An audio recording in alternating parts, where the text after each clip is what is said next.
প্রিয় দর্শক, স্বাগত আগামীর বাংলাদেশ অনুষ্ঠানে। আশা করি আপনারা ভালো আছেন, সুস্থ আছেন। আজকে আমাদের সঙ্গে অতিথি হিসেবে রয়েছেন ফারুক আসিফ, মহাপরিচালক, প্রেস ইনস্টিটিউট বাংলাদেশ। ফারুক আসিফ, আপনাকে স্বাগত। আমরা শুরুতেই আপনার প্রতিষ্ঠান নিয়ে কথা বলতে চাই। আমরা সবাই জানি গত 15.5 বছরে স্বৈরশাসনের ফলে দেশের প্রায় সব প্রতিষ্ঠানই তছনছ হয়ে গেছে, অথবা একটা দলীয় প্রতিষ্ঠানে পরিণত হয়েছে সরকারি প্রতিষ্ঠানগুলো। আপনি পিআইবি থেকে কি দেখলেন, কেমন দেখলেন? অন্য সব জায়গার মতোই অবস্থায়, যে অবকাঠামো আছে, ভবন আছে, কিছু লোকজন আছেন কাজের, কিন্তু সেখানে আসলে কাজের চেয়ে অন্য কাজ বড় হয়ে যাচ্ছিল। যারা এগুলোর পদাধিকারী ছিলেন তারা ব্যক্তিগত সুখ স্বাচ্ছন্দ্য, অনেক ক্ষেত্রে গর্হিত কাজ, অরুচিকর কাজেও লিপ্ত হয়ে গিয়েছিলেন। ফলে পিআইবি, আমরা বিদেশে ডয়েশে ভেলের কথা বলি, ডয়েশে ভেলে তো মিডিয়া, কিন্তু একই সঙ্গে সেটা কিন্তু একটা একাডেমিক প্রতিষ্ঠান, সাংবাদিক প্রশিক্ষণ, সাংবাদিকতা নিয়ে গবেষণা, নীতি প্রণয়ন করে, এসব করে। বিবিসিও এরকম আছে। আমাদের পিআইবি হওয়ার কথা ছিল সেরকমই। এবং 1978 সালে এটা যখন প্রতিষ্ঠিত হয়, তখন উদ্দেশ্যও ছিল যে পিআইবি শুধু দক্ষিণ এশিয়া না, সারা দুনিয়ার মিডিয়া ইনস্টিটিউশনগুলোর সঙ্গে একসঙ্গে মিলে সাংবাদিকতার উন্নয়নের কাজ করবে। তো সেই কাজগুলো আসলে বেশি হয়নি। আমরা দেখেছি যে আমাদের একটা প্রকাশনা বিভাগ আছে, সেখান থেকে যে বইগুলো প্রকাশিত হতো তার সঙ্গে সাংবাদিকতার সম্পর্ক ছিল না। সম্পর্ক ছিল বিশেষ দলের, রাজনীতির, তাদের নেতৃত্বের, তাদের পরিবারের। তার মানে এই অন্য প্রতিষ্ঠানের মতো পিআইবিও একটা পারিবারিক প্রতিষ্ঠানে পরিণত হয়েছিল, এবং সেখানে কিছু নায়ক গোমস্তা পোষা হতো, যারা ওই পরিবারের ওই জমিদারি স্বার্থটাই দেখত। তো সেখান থেকে কিন্তু এখানে একদল কর্মী ছিলেন, আছেন, যারা এর ভেতরেও কাজ করার চেষ্টা করেছেন, সংগ্রাম করে টিকে থেকেছেন। তার ভেতরে সুস্থ ধারার যে চর্চা, সেগুলোর জন্য তারা কষ্ট করেছেন। যখন আবার নতুন করে শুরু করছি, আমরা তাদেরকে নিয়ে, আমরা রাজনৈতিক পক্ষপাত না দেখিয়ে, আমরা আমাদের যে নির্ধারিত কাজ, যেমন পিআইবির একটা বড় কাজ হচ্ছে প্রশিক্ষণ, সারা দেশে সাংবাদিকদের প্রশিক্ষণের ব্যবস্থা করা, স্থানীয় যে সাংবাদিক সংগঠনগুলো আছে, প্রেস ক্লাব আছে, তাদের সঙ্গে মিলে। 2 নম্বর হচ্ছে আমরা প্রকাশনার কাজ করি, আমাদের গবেষণা একটা বিভাগ আছে। এর বাইরে পিআইবিতে আপনি জানেন যে গত 40-50 বছরের যে পত্রিকা সংরক্ষণ, দৈনিক পত্রিকা সংরক্ষণ করা, এবং সেগুলোকে ডিজিটাল ফর্মে এটাকে রাখা, যাতে যে কেউ গবেষণা বা যে কোনো প্রয়োজনে আমাদের লাইব্রেরি, আমাদের আর্কাইভ ব্যবহার করতে পারে। পিআইবি আমাদের এখানকার মিডিয়ার জন্য কাজ করে, মিডিয়ার প্রশিক্ষণ দেওয়া, সাংবাদিকদের বা একে আপডেট করা, ডেভেলপ করা, এই কাজটাই পিআইবির প্রধানতম কাজ, আমরা যেটা জানি। কিন্তু একটা সমস্যা হয়ে দাঁড়িয়েছে যে আপনি জানেন যে আন্ডারগ্রাউন্ড প্রচুর পত্রিকা রয়েছে, যারা আসলে মানুষের সাথে রীতিমতো ব্ল্যাকমেইল করে। তথ্য মন্ত্রণালয়ের একটা তালিকা রয়েছে। পিআইবির যে কাজটি, সেই কাজটি এর সাথে সরাসরি সম্পর্ক না থাকলেও সাংবাদিকতার উন্নয়নের যদি প্রশ্ন আসে, তাহলে এই পত্রিকাগুলির ব্যাপারে একটা সিদ্ধান্ত আসা দরকার। মানে এটা তো অবশ্যই তথ্য মন্ত্রণালয়ে এটা আলোচিত হয়েছে, সাংবাদিক সমাজের প্রতিনিধিরাও এই প্রসঙ্গ তুলেছেন, যেটা আপনি যেমন বললেন। আর আমাদের দিক থেকে কিছু প্রস্তাবনা আছে এইসব বিষয়ে, যেমন ডিএপি একটা জায়গা, তারা এটা খতিয়ে দেখছে। এই জাতীয় মানে যারা আসলে পত্রিকা প্রকাশ না করেও পত্রিকার সম্পাদক, সাংবাদিক ইত্যাদি বলে নানান জায়গায় চাঁদাবাজি, ব্ল্যাকমেইলিং বা রাজনৈতিকভাবে ব্যবহৃত হন, এদেরকে এই মিডিয়া ল্যান্ডস্কেপ থেকে কিভাবে সরিয়ে দেওয়া যায়। তো যেমন যদি এটা হয় যে আমরা একটা প্রস্তাব রাখতে চাই যে পিআইবির একটা 3 মাসের প্রশিক্ষণ ছাড়া সাংবাদিকদের নেওয়া নতুন পত্রিকা বা ইয়েতে, তো আমরা শুরুতে তো এটা বলতে পারি না যেটা বাধ্যতামূলক, কিন্তু আমরা এইভাবে জিনিসটা আনতে চাই যে পিআইবির একটা প্রশিক্ষণ নিয়ে থাকলে আপনার সাংবাদিকতার ক্যারিয়ারে আপনি অনেকগুলো সুবিধা পাবেন। আপনার সরকারি জায়গায় অ্যাক্সেস পাবেন, বা আপনার পত্রিকাতেও, ভাইভাতেও বা পরীক্ষাতেও আপনি এক্সট্রা কিছু পয়েন্ট আপনি পাবেন। তো তার মানে আমরা চাচ্ছি যে প্রত্যেকটা ক্ষেত্রে প্রশিক্ষণের মধ্যে দিয়ে মানুষ আসে। হ্যাঁ, যেমন ধরেন প্রশাসনে আসে, আমরা রাষ্ট্রের 4র্থ স্তম্ভ বলছি মিডিয়াকে। তো 1 নম্বর বিচার বিভাগ, তারপর আইন প্রণয়ন বিভাগ বা লেজিসলেচার, সংসদ, নির্বাহী বিভাগ, এবং 4র্থ হচ্ছে জার্নালিজম, গণমাধ্যম। এই গণমাধ্যমটা সবচেয়ে অরক্ষিত এবং অযত্ন। তো আমরা একদিকে সাংবাদিকদের সুরক্ষা চাই, তাদের চাকরির নিশ্চয়তা, অবসরকালীন সুবিধা, বিনা ক্ষতিপূরণের চাকরি থেকে বরখাস্ত বন্ধ করা ইত্যাদি যেমন আমরা নিশ্চিত করতে চাই, একই সঙ্গে সাংবাদিকদের একটা দায়বোধের ব্যাপার আছে যে আমার নিজের বিকাশটা, নিজেকে তৈরি করা, নিজেকে আমি যোগ্য করে তোলার জন্য পিআইবি সেখানে আপনার পাশে আছে, এবং এই জিনিসটাকে আমরা আইনের মধ্য দিয়ে আনতে চাই সামনে। 2009 সাল থেকেই কিন্তু পিআইবিতে পতন শুরু হয়, আর এই পতনটা একদম আনুষ্ঠানিকভাবে শুরু হয় 2019 থেকে। কোনো একজন ব্যক্তি এর দায়িত্ব নেন এবং উনি একান্ত খামখেয়ালিভাবে পিআইবিকে ব্যবহার করেন। এটি একটি রাষ্ট্রীয় প্রতিষ্ঠানের যে দায়িত্ব রয়েছে, আমরা সেটি কিচ্ছু দেখিনি। এবং সেখানে দুর্নীতি, লুটপাট, এবং আপনি শুরুতে যে কিছু কথা বলছিলেন যে ওইখানে এমন কিছু কর্মকাণ্ড হয়েছে যেটা আসলে একেবারেই গ্রহণযোগ্য নয়। আপনারা এই বিষয়টি তদন্ত কমিশন করেছেন, আমরা শুনেছি সরকার একটা তদন্ত কমিশন করেছে।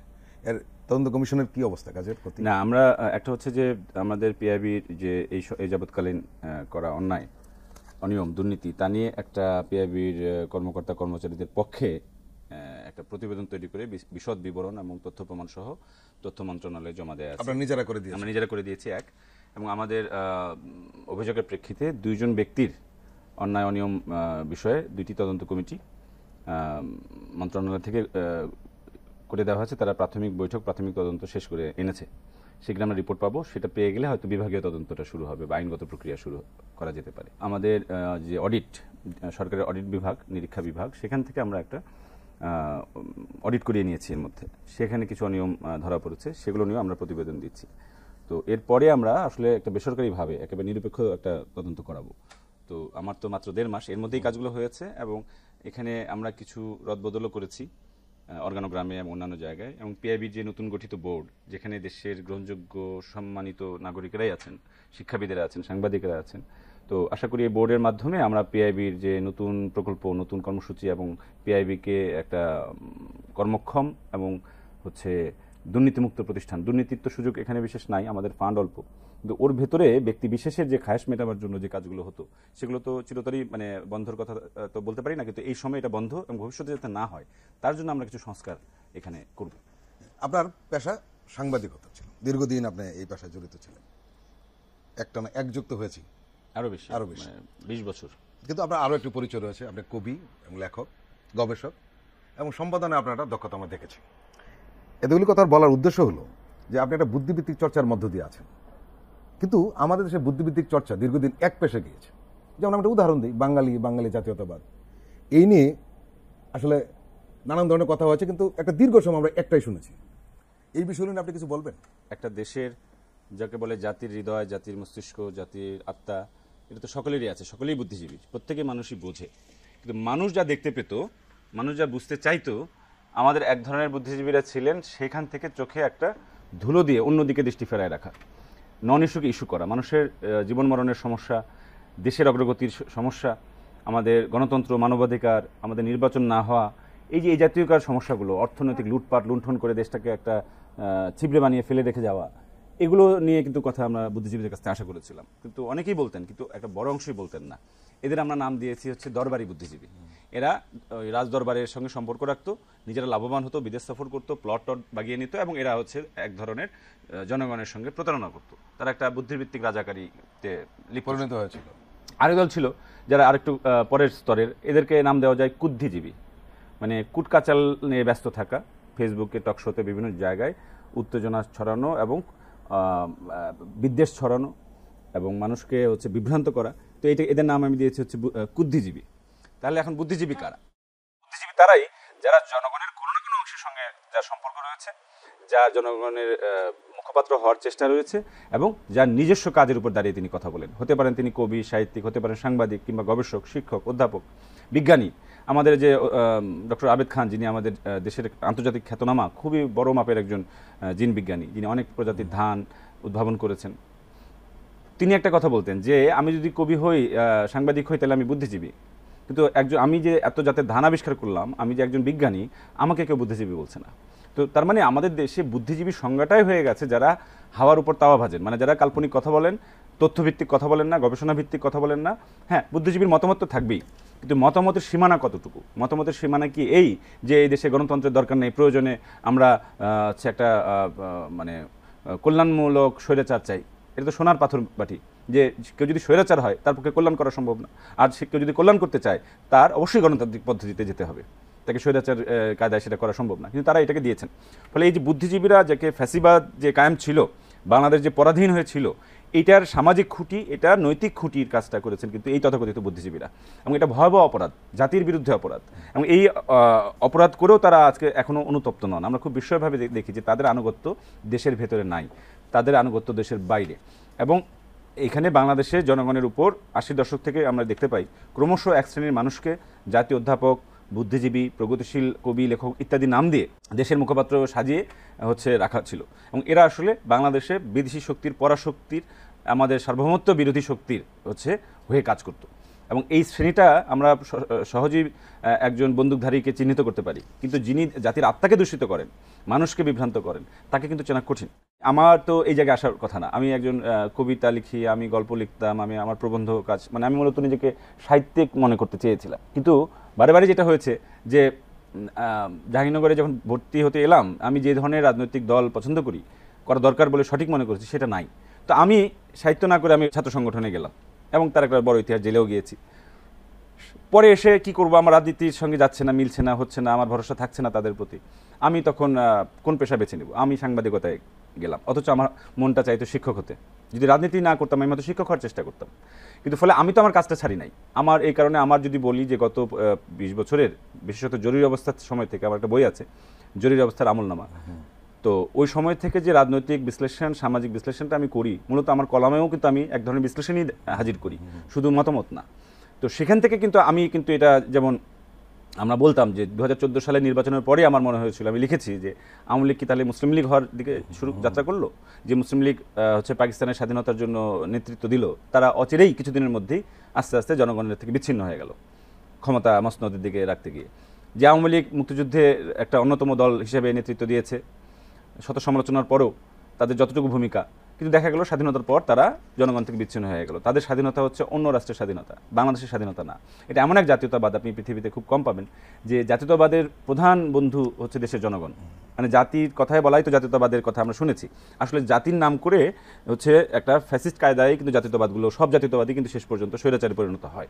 কিন্তু তারপরেও তারা অন্তত দেশের লোকের কথা বলে। কিন্তু আমার জাতীয়তাবাদের, আমরা দেখেছি যে বাঙালি জাতীয়তাবাদের কথা যারা বলতেন, তারা এটাকে, তাদের শত্রু হচ্ছে দেশের অধিকাংশ জনগণ, আর বন্ধু হচ্ছে অন্য রাষ্ট্রের মানুষ।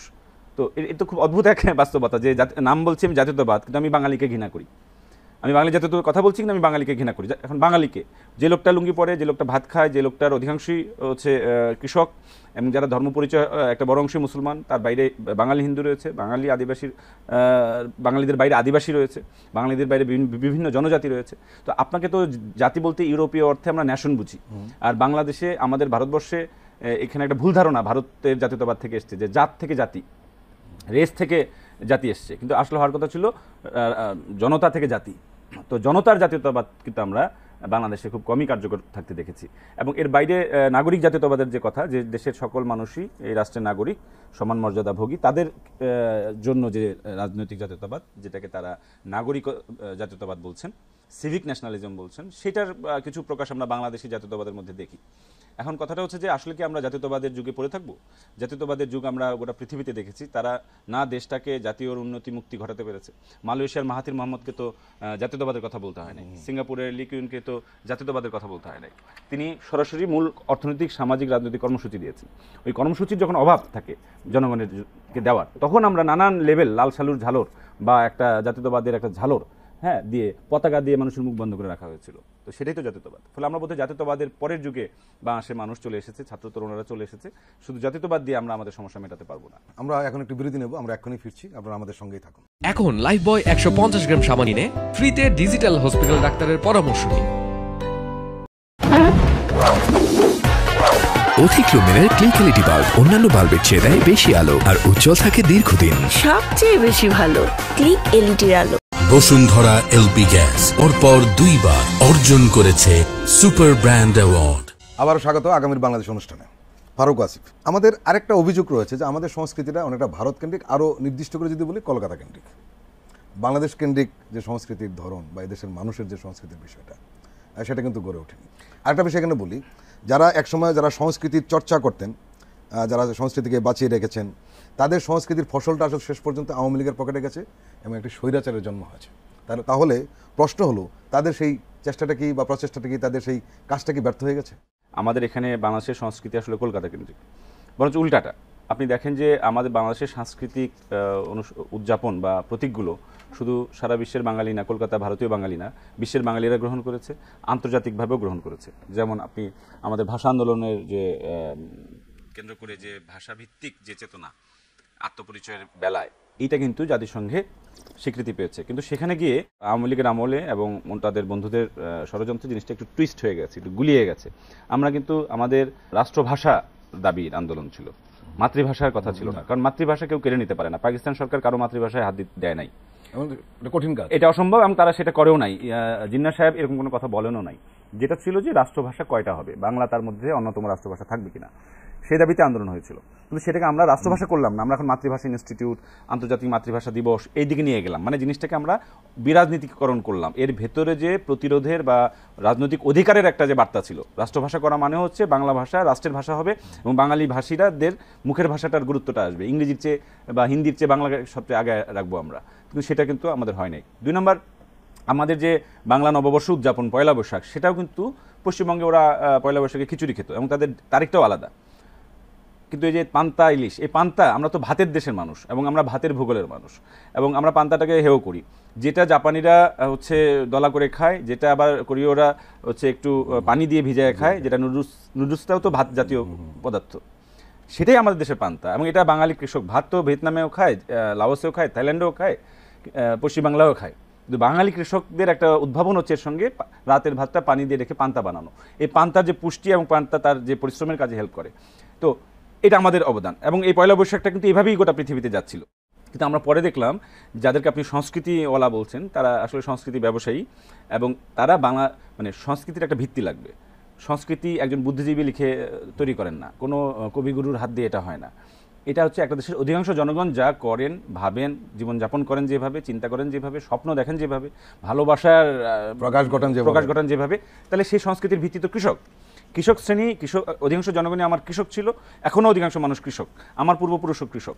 তাহলে কৃষক সংস্কৃতি কিন্তু জাতীয় সংস্কৃতি, সেইটার বিপরীতে একটা জমিদার বাবু সংস্কৃতি আমরা কলকাতা থেকে এনারা আমদানির চেষ্টা করেছেন এবং বারে বারে ব্যর্থ হয়েছেন, কারণ তাদের এই সমস্ত সংস্কৃতির প্রভাব কিন্তু সাধারণ মানুষের উপর নাই। কিন্তু শিল্পকলায়, বাংলা একাডেমিতে বিভিন্ন সেমিনারে তারা এগুলো বড়াই করে বলেন, কেউ এগুলোতে পাত্তাও দেয় না, শুনেও না। গ্রামাঞ্চলে যান, সাধারণ মানুষের মধ্যে যান, কোন শিল্পীরা জনপ্রিয়, কোন কবিরা জনপ্রিয়, এখনও নজরুল, এখনও রবীন্দ্রনাথ, এখনও জীবন দাস। এখন আমরা দেখলাম যে আল মাহমুদ তরুণদের মধ্যে অনেক জনপ্রিয় হচ্ছেন, কিন্তু তাকে একটা সময় দমন করে রাখা হয়েছিল, তার কবিতাকে নিষিদ্ধ করা হয় না, কিন্তু নিন্দা করা হতো, তাকে কোথাও যেতে দেওয়া হতো না, কোথাও আমন্ত্রণ করা হতো না। এখন তিনি জেগে উঠেছেন। যারা দরবারি কবি, দরবারি বুদ্ধিজীবী, তারা তো হারিয়ে যাচ্ছেন। ফলে আমাদের সংস্কৃতির বিশেষ বৈশিষ্ট্যটা আমরা যদি খেয়াল রাখি যে এটা নদী মাতৃক সংস্কৃতি, এটা কৃষক সংস্কৃতি, এবং এই সংস্কৃতির মধ্যে অধিকাংশ মানুষের জীবনযাপন বা বিশ্বাসের একটা প্রতিফলন আসবে। মানে সংস্কৃতি আর ধর্ম এক না, কিন্তু আপনি মানুষের ধর্মীয় জীবনের বাইরে সংস্কৃতিকে কল্পনা করা যায় না, সেটা কৃত্রিম, সেটা টবে লাগানো, সেটা প্লাস্টিকের ফুলের মতো। এবং সংস্কৃতি শব্দটা, যেটা আপনি আবুল মনসুর আহমদের কথা বললেন, এই শব্দটার মধ্যেও একটা সমস্যা আছে। আমাকে সংস্কৃত করতে হবে, সংস্কৃত করতে মানে কি উন্নত করতে হবে, অথবা সংস্কৃত ভাষা, যে ভাষায় বেদ পুরাণ লিখিত, সেই ভাষা থেকে যা আসছে তাই সংস্কৃতি। কিন্তু আবুল মনসুর আহমদ বলছেন না, কৃষকের জীবন থেকে যা আসছে, মানে কৃষ্টি। আমরা কিন্তু এর আগে কৃষ্টি ব্যবহার করতাম, হঠাৎ করে এটা রবীন্দ্রনাথ এটাকে সংস্কৃতি বলে এটা চালু করলেন এবং এটাকে মানুষের উৎপাদন জীবনযাপন থেকে বিচ্ছিন্ন হয়ে গেল। মানুষ যে সংস্কৃতি চর্চাকে মনে করে একটা ওই যে হাওয়াই মিঠাই বা একটা বিলাস বা জীবনের থেকে বাইরে একটা জিনিস, কৃত্রিম জিনিস, এটা এই কারণেই মনে করে, কারণ এর সঙ্গে তার কৃষ্টির কোনো সম্পর্ক নেই। ফলে আমরা কৃষ্টির সঙ্গে যে কৃষ্টি থেকে আসা যে সংস্কৃতি, সেটাই গণমানুষের সংস্কৃতি। এবং একটা দেশের কোনো একক সংস্কৃতিও থাকে না, সংস্কৃতি হচ্ছে একটা সমুদ্রের মতো। আমাদের আঞ্চলিক সমুদ্র বঙ্গোপসাগর, তার ভিতরে কি আরব সাগর, ভারত সাগর এবং আমাদের নদী হিমালয়ের পানি এসে মিশছে না? যে সংস্কৃতির মধ্যে অনেকগুলো ধারা থাকবে, তারা একটার সঙ্গে মেলামেশা করবে, জানাজানি হবে, তর্ক বিতর্ক হবে, এবং সেগুলো একটা সময় দেশের মানুষের যে আত্মিক জগৎ, তার যে ভাবজগৎ, তার যে আত্মপরিচয়, এটার নিশানা তারা খাড়া করে রাখবে, তার যে রাজনৈতিক নোঙর, সেটা সে তাকে হারাতে দেবে না। ফলে সেই সংস্কৃতি চর্চাটা আমাদের দেশে খুব বিরল ছিল। আপনি বলছেন আল মাহমুদ আবার উঠে এসছে। আমাদের এই বাংলাদেশে এই মাটিতে একটি রাজনৈতিক চরিত্র ময়ূর হিসাবে সবাই জানে, কিন্তু গত দীর্ঘদিন ধরে তাকে মুছে ফেলার চেষ্টা করা হয়েছিল। আমি আসলে মৌলানা ভাসানীর কথা বলছি। ইদানিং তাকে সামনে আনা হচ্ছে, অথবা উনি এসে যাচ্ছেন। আমার প্রশ্ন হলো, আমরা মৌলানা ভাসানীকে কেন চর্চায় আনবো, কেন স্মরণ করব? মানে আজকে যে বাংলাদেশ, সেটা মৌলানা ভাসানীকে ছাড়া কল্পনা করা যায় না। কিন্তু যারা রাষ্ট্র জাতির জীবনে গুরুত্বপূর্ণ এবং বিকল্পহীনভাবে দাঁড়িয়ে পড়েছেন, তাদেরকে এই জায়গায় আমরা স্মরণ করতে পারি, সব দেশই করে থাকে। সেই জায়গায় যদি আপনি কাউকে বলতে চান জাতির পিতার জায়গায়, তাহলে আপনি কিন্তু মৌলানা ভাসানীর নাম আসতে হবে। এবং খুবই অবাক লাগবে শুনে যে 1971 সালে 9 মার্চ ঢাকার জনসভায় মৌলানা ভাসানীকে পরিচয় করে দেওয়া হচ্ছে, ছাত্ররা স্লোগান দিচ্ছে, জাতির পিতা মাওলানা ভাসানী। এবং আমাদের জাতির পিতার আলোচনা যদি কারো বেলায় হয়ে থাকে, সেটা কিন্তু মৌলানা ভাসানীর বেলায়। 71-এর আগে আর কারো নাম কিন্তু জাতির পিতা হিসেবে আসে নাই। এবং এগুলো মানুষ তো মুখে মুখে বলতে বলতে এটা প্রতিষ্ঠিত হয়ে যায়। কিন্তু 72 সালে যখন শেখ মুজিবুর রহমানকে জাতির পিতা উপাধি দেওয়া হচ্ছে এবং তার দল থেকে প্রচার করা হচ্ছে, গণমাধ্যমে প্রচার করা হচ্ছে, করতে করতে তিনি জাতির পিতা হয়ে গেলেন। এখন সেটা সংবিধানেরও অংশ। কিন্তু ইতিহাসের সেটা আইনের ব্যাপার, আমি আইনের দিকে যাচ্ছি না। ইতিহাসের জায়গায় যদি বলেন প্রথম নামটা কিন্তু মাওলানা ভাসানীর এসেছিল। এবং যদি আপনি তিনজন ব্যক্তির সঙ্গে আমরা তুলনা করি, মাওলানা ভাসানী, মহাত্মা গান্ধী এবং শেখ মুজিবুর রহমান, এই তিনজনের তুলনা করলেই বোঝা যাবে মাওলানা ভাসানী কেন গুরুত্বপূর্ণ। এবং এই মাওলানা ভাসানীকে তো সবসময় দমন করা হয়েছে, জেলে নেওয়া হয়েছে, স্বাধীন দেশেও তিনি জেলে গেছেন, এবং সবসময়ই তাকে একটা ভয় ছিল আওয়ামী লীগের যে ভাসানী যদি সামনে চলে আসেন তাহলে তাদের সকল ধাপ্পা, ফাঁকি এবং ঐতিহাসিক প্রতারণা, ইতিহাসকে যে বিকৃত করা, এটা মানুষ চিনে ফেলবে, বুঝে ফেলবে। কারণ ভাসানী আরও বড় চরিত্র হয়েছিলেন। 47 সালে পাকিস্তান স্বাধীন হওয়ার পর যখন পাকিস্তানের পুলিশ প্রথম গুলিটা করে কিন্তু চট্টগ্রামের মাদরসায়, যেখানে হালদা নদীর এখানে, যেটা আমাদের সবচেয়ে বড় মৎস্য প্রজনন কেন্দ্র, প্রাকৃতিক প্রজনন ক্ষেত্র, সেইখানে একটা বাঁধ দিয়ে ওইখানে ক্ষতি করা হচ্ছিল। ফলে জেলেরা, গ্রামবাসীরা আন্দোলন করে, সেখানে পুলিশের গুলি হয়। ওই গুলির প্রতিবাদে 48 সালে প্রথম হরতালটা কিন্তু মাওলানা ভাসানী ডাকে। এটা ছিল পাকিস্তানের ইতিহাসের প্রথম হরতাল। মানে তাহলে আপনার হচ্ছে বাঙালি সে সময়ের পূর্ব পাকিস্তানের মানুষের প্রথম প্রতিবাদের নেতাও ভাসানী। 1952 ভাষা আন্দোলন, সেটার একটা সূচনা এবং নেতৃত্বে, সেটার দিক নির্দেশনায় মাওলানা ভাসানী ছিল। তারপর প্রত্যেকটা জায়গায় আসেন, 54 নির্বাচন, 56 সালের সম্মেলন, কাকবাড়ি 56 সালে কাকবাড়ি সম্মেলন, হ্যাঁ, 65 যুদ্ধ, ভারত পাকিস্তান যুদ্ধের সময় তার যে ভূমিকা, 1969 গণঅভ্যুত্থান। 1969 গণঅভ্যুত্থানের প্রধান নেতা তো ভাসানী, ভাসানী ডাকেই তো মানুষ এসেছিল, ছাত্র তরুণরা তার চারপাশেই ভিড় করেছিল। তো এই প্রত্যেকটা ঘটনায় ভাসানী উপস্থিত।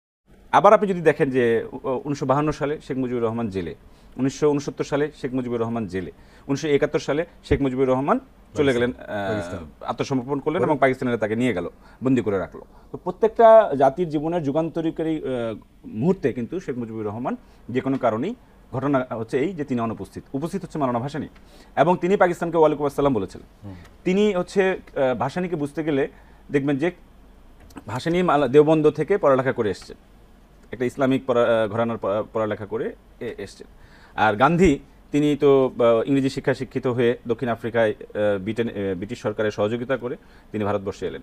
গান্ধী তথাকথিত সেকুলার শিক্ষায় শিক্ষিত হয়ে রাজনীতিতে আনলেন, ধর্মের প্রবেশ করিয়ে দিলেন, রাম রাজত্বের ধারণা আনলেন। তিনি যাকে বলা যায় সম্প্রদায় ভিত্তিক রাজনীতির কথাটাও তিনি বললেন। আর মাওলানা ভাসানী দেওবন্দ থেকে পড়ালেখা করে এসে তিনি কৃষক আন্দোলনে যাচ্ছেন, যে আসামের কৃষকদের বঞ্চনা ছিল, তাদের ওখানে নিপীড়ন ছিল, তার বিরুদ্ধে বিশাল ভূমিকা ছিল। তিনি 3টা রাষ্ট্রে হচ্ছে তিনি কাজ করেছেন, একটা ব্রিটিশ রাজের বিরোধিতা করেছেন, পাকিস্তান রাজের বিরোধিতা করেছেন, এবং স্বাধীন বাংলাদেশে যে বাকশাল, তার বিরোধিতা, শাসনের বিরোধিতা। সমস্ত সময় আপনি যদি কাজী নজরুলের যে বিদ্রোহী কবিতাটা আমরা মাথায় আনি, কল্পনা করি, তাহলে এই বিদ্রোহী পুরুষটা কে? আপনি দেখবেন যে আমি চিরবিদ্রোহী, আমি সেই দিন হব শান্ত। এখন ভাসানী সেই বিদ্রোহী চরিত্র।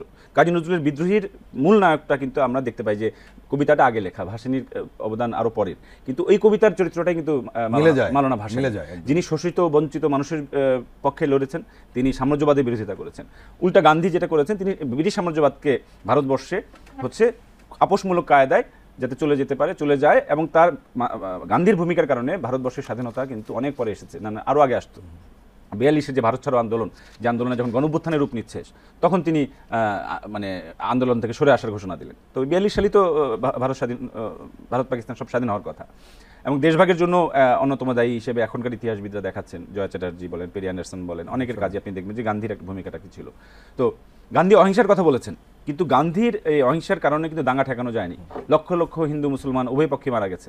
তার মানে তিনি রক্তগঙ্গা বয়ে যাবে এটা মেনে নিতে রাজি ছিলেন, অবশ্যই দুঃখের সঙ্গে কথাটা লিখছেন তার ডায়েরিতে, কিন্তু উনি মেনে নিতে রাজি ছিলেন।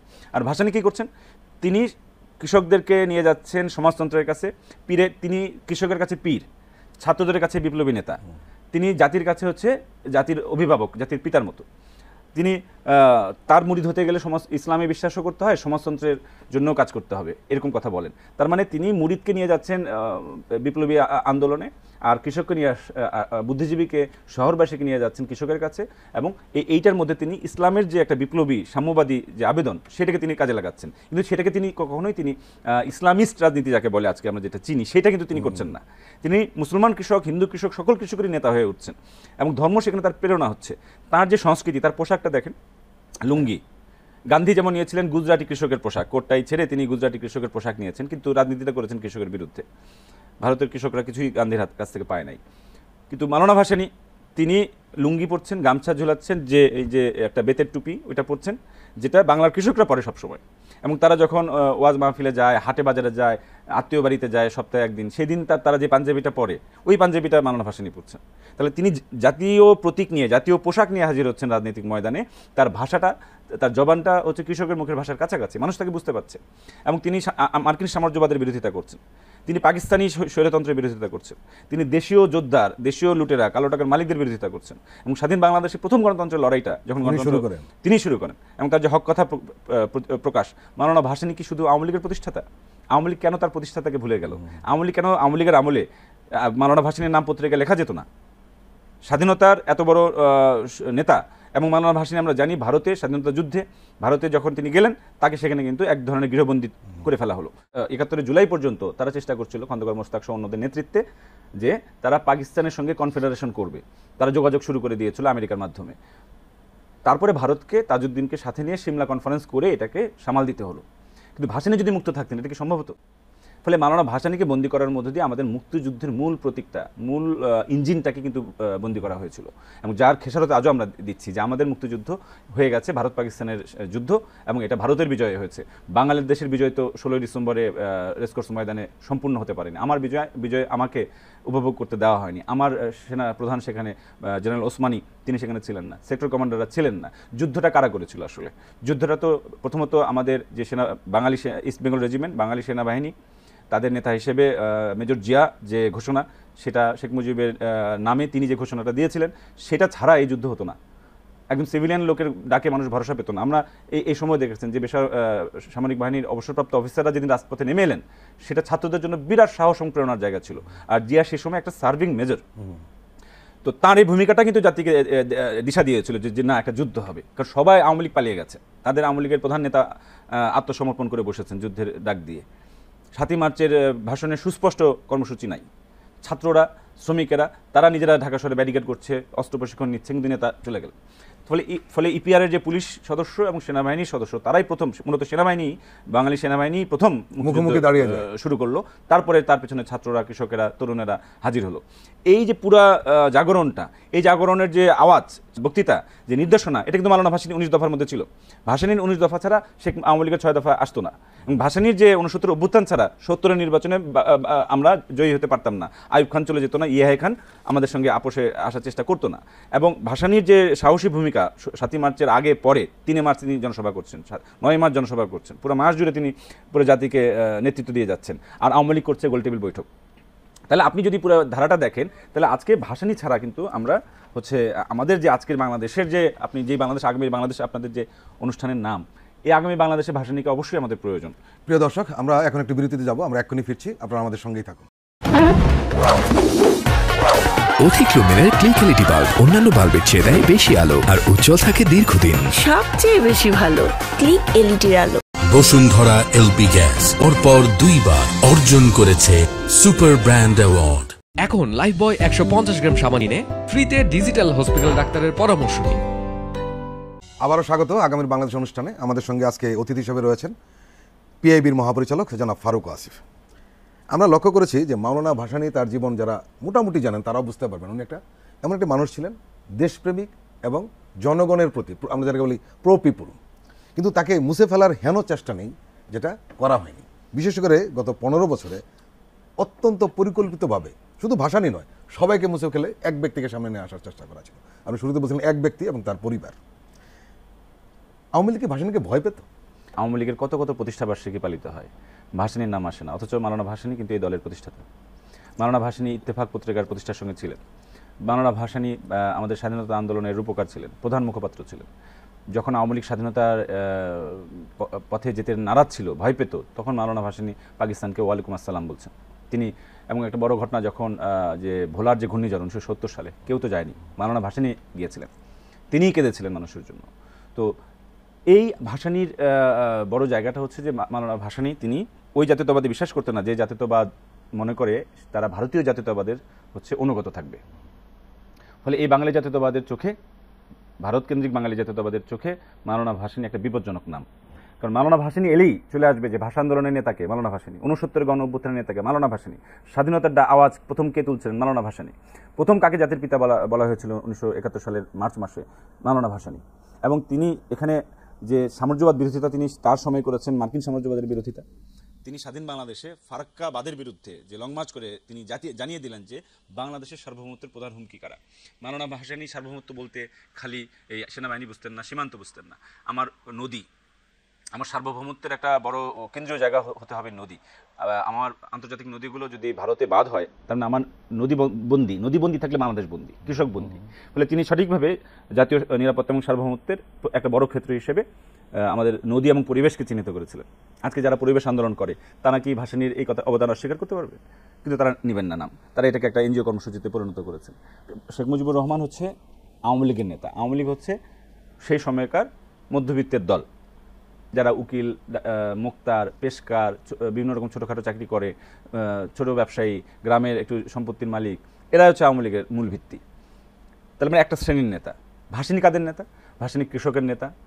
তিনি বিরাট যে কৃষক সমিতি, ভাসানী ডাকে লক্ষ লক্ষ লোক লাল টুপি পরে ঢাকা শহরে চলে আসতো। তিনি কৃষকের নেতা, তিনি শ্রমিকের নেতা, তিনি ছাত্রদের প্রিয় নেতা। ছাত্ররা সব বিপদ আপদে ভাসানীকে পেয়েছে। তিনি হচ্ছে আমাদের কবিরা, বুদ্ধিজীবীরা, সাংবাদিকেরা, তিনি ইত্তেফাক প্রতিষ্ঠার সঙ্গে জড়িত থাকছেন, প্রতিষ্ঠাতা ছিলেন। তিনি তো তারা সবাই তো তার কাছে যেত। তাহলে ভাসানী একই সঙ্গে দেশপ্রেমিক সকল শ্রেণী, যেটা কৃষক, শ্রমিক, ছাত্র, তরুণ, সাংবাদিক, বুদ্ধিজীবী, হ্যাঁ, এবং দেশীয় যারা ব্যবসায়ী এবং চাকরিজীবী মানুষ, সবার নেতা কিন্তু ভাসানী ছিলেন। ফলে ভাসানী হচ্ছে জাতীয় নেতা। আর শেখ মুজিবুর রহমান প্রমাণ করেছেন যে তিনি শুধু আওয়ামী লীগেরই নেতা। তার যে অবদান আমাদের স্বাধীনতার পথে, সেই অবদানটা তিনি নষ্ট করে ফেলছেন 72 সালে শুধুমাত্র আওয়ামী লীগের নেতা হয়ে এবং একটা বহুদলীয় গণতন্ত্রের পথ বন্ধ করার মধ্য দিয়ে। তিনি কিন্তু ভাসানীতে সবসময় তিনি নিজের পার্টিকে ছেড়ে দিয়েছেন। ন্যাপকে তিনি 70 সালে নির্বাচন করাননি, নিজে ইলেকশনে দাঁড়াননি, যাতে শেখ মুজিবুর রহমান একক সংখ্যাগরিষ্ঠতা পায়, যাতে শেখ মুজিবুর রহমান পুরো বাংলাদেশের মানুষের নেতা হিসেবে ইয়াহিয়া খানের সঙ্গে দর কষাকষি করতে পারে। এই ক্ষমতাটা তিনি দিতে সাহায্য করেছেন মাওলানা ভাসানী। কিন্তু তারপর কি হলো, 72 সালে মাওলানা ভাসানীকে ছুড়ে ফেলে দিল আওয়ামী লীগ। ফলে আওয়ামী লীগের যদি অ্যান্টিথিসিস কেউ থেকে থাকে সেটা কিন্তু মাওলানা ভাসানী। এবং আপনি যদি আজকে আগামীর বাংলাদেশ মুক্ত করতে চান তাহলে আপনাকে ইতিহাসটাকে মুক্ত করতে হবে। দলীয় ইতিহাস, বানোয়াট ইতিহাস, যে ইতিহাসটা একটা ধর্মীয় কায়দায় এক ব্যক্তি এক পরিবারকে পবিত্র করে ঘোষণা করে যে ইতিহাস আবর্তিত হয়েছে, ইতিহাস তো সেভাবে হয়নি। আমার জাতীয় মুক্তি সংগ্রামের তো আমরা লড়াই করছি সুলতানি আমল থেকে, আমরা লড়াই করছি চর্যাপদের আমল থেকে, যখন নিম্নবর্ণের মানুষদের বিরুদ্ধে, বৌদ্ধদের বিরুদ্ধে বর্ণাশ্রম প্রথা চাপিয়ে দেওয়া হচ্ছে। কাশ্মীর, উত্তর ভারত, বিভিন্ন জায়গা থেকে বিদেশি রাজারা এসে এই বাংলা অঞ্চল দখল করছে। সেইটার বিরুদ্ধে যখন লড়াই হলো, লক্ষণ সেনরা পরাজিত হলো, তারপরে তো আস্তে আস্তে দেশীয় শাসকেরা যারা বাইরে থেকে এসেছে তারা দেশের মানুষের সঙ্গে মিশে যাচ্ছে। এবং সত্যিকার অর্থে যদি আমরা বলি যে অনেকে বলে না যে আমেরিকা হচ্ছে একটা মেল্টিং পট, যেখানে অনেক জাতি গোষ্ঠী এসে মিশে গেছে। আসলে আমেরিকা তো মেশেনি, সেখানে সাদার মতো, কালোর মতো, মুসলমানের মতো, খ্রিস্টানের মতো, ইহুদির মতো। বাংলাদেশে আপনি দেখবেন আরব এসেছে, ইরান এসেছে, আর্যরা এসেছে, উত্তর ভারতীয়রা এসেছে, সব জায়গা থেকে এসেছে। কিন্তু